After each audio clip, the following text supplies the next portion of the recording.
ఇంకొకటి నేను షేర్ చేసుకోవాలి. కమల్ గారు చెప్పారు, శంకర్ గారు కాన్సెప్ట్లో ఉంది, ఎవరైనా ప్రేమతో ఇండియా మంచి కోసం గ్రేట్ థింగ్స్ చేశారో ఆయన అందరూ ఇండియనే అని చెప్పారు. మీద అందరిలో ఇండియన్ ఉన్నారు. నాకు తెలిసి ఇంకొక పాయింట్ నేను ఇక్కడ షేర్ చేయాల్సిన మైండ్ వస్తుంది.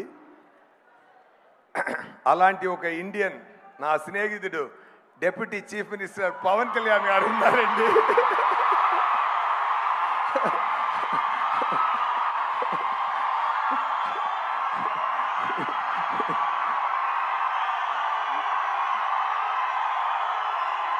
నేను ముందే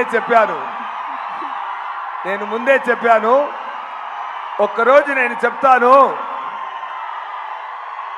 ఆంధ్రప్రదేశ్ సీఎం నా స్నేహితుడని ఒకరోజు గౌరవంగా చెప్తానని నేను 3 years ముందు చెప్పాను. సగం ప్రూవ్ అయింది, ఇదాలు మీరే ప్రూవ్ చేయాలి. Thank you so much. Happy to talk about Pawan గారు on this stage. Thank you so much.